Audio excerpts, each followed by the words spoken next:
and welcome to Train News, my monthly show about the railway. I'm David Frankel, your host. Let's get into the rail news.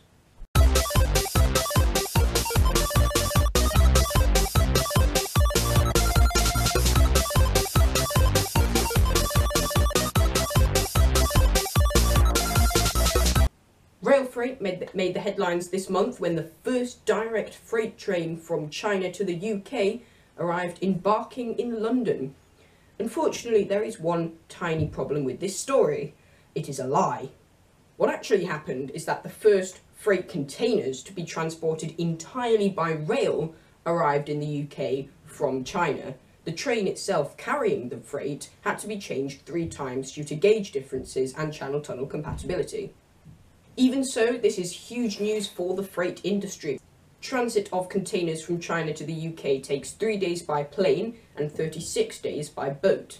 By train it takes 18 days and for half the price of air, meaning that this opens up a whole new mode of transport for trade along what is now known as the New Silk Road.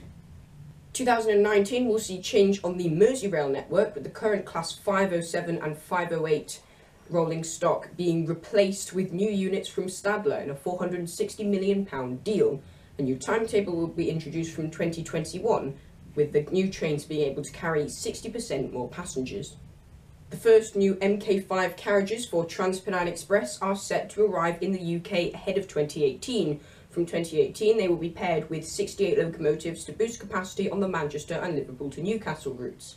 Porterbrook have put forward proposals to convert some Northern Class 319 units into bi-modes, allowing them to run under diesel power and hence serve lines including Blackpool, Barrow-in-Furness and Windermere without waiting for some of those lines to be electrified. The Italian government's rail body Trenitalia have entered the UK franchising market, buying C2C off National Express. Trenitalia are also teaming up with First to together bid for the new West Coast and East Midlands franchises next year. Work is progressing well on the Ordsall Cord, set to open this December, with the new arches being lifted into place last Tuesday. I was actually there for some of it and I filmed a video. From this May, the Rail Delivery Group, aka National Rail, will be insisting on fair play. Sorry.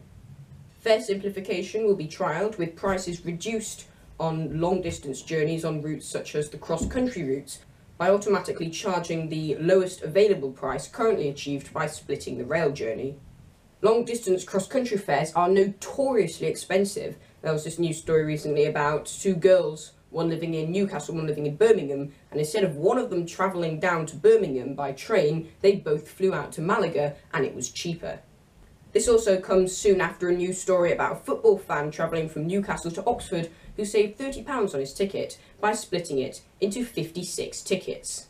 Southeastern trains were severely disrupted recently following a freight derailment at the Lewisham Junction. TransPennine Express's Class 185 refurbishment programme is now underway. Most of the units have already been reliveried.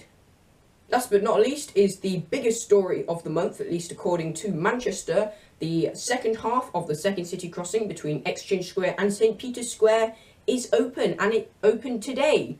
I was actually on the very first tram this morning, so if I look really tired in this episode, it's because I woke up at 4:40. The second city crossing part 2 will be uploaded later today after this video, so watch this space. As always, I would like to take some time to recommend Modern Railways, a great monthly magazine, which is where I get most of my railway related information from. You can find it in the link below. No, I am not sponsored. Thank you for watching this episode of Train News. I know this is one of my best series in terms of views, so thank you for that, and in response to that I will be making it every month, but not until after my exams. The next episode will be in April. Thank you for watching. Goodbye. Construction is now underway on the Ordsall Cord, a new piece of track which will link Piccadilly and Victoria stations in Manchester. Here to explain more is a little animation which I've stolen from another one of my videos on the topic. The Ordsall Cord, set to open in December 2017, will allow trains to run between Deansgate and Manchester Victoria. The project was delayed by over a year due to several court cases regarding the route of the Ordsall Cord. This is because, as you can see on this map, it cuts through the approaching viaduct to the former Liverpool Road Station, the oldest intact railway station in the world. Once complete, the cord will allow trains to run between Piccadilly and Victoria stations. TransPennine Express will be the first to take advantage of the cord by diverting Manchester Airport to York and Middlesbrough services through the Old Silk Cord in Victoria, instead of having them reverse at Piccadilly, freeing up space in the main Piccadilly concourse. Northern Connect, launching in 2019, will also use the cord on their new Manchester Airport to Bradford service. So David, your video timetable is train spotting every Friday and then everything else on Sunday, is that correct? Yeah, this is correct. So where are the videos? Well, of course, it is very important that we upload videos on time, and that is something we are currently working on. Videos mean videos. But what about the video timetable? Okay, so when David was talking about this, he didn't take into account other events that have happened over the past few weeks, such as Noam's bar mitzvah and Dublin, but now that's all over with. As of this week, there will be a new video every week. Yeah, that's fine, but the video timetable says there'll be uploads every Friday and Sunday. No, the timetable has always been every Sunday. That's not what David said. Okay, so when David was talking about the uploads, he was supplying alternative video timetables. What? Look, if you don't stop asking stupid questions, I will Bowling Green massacre you.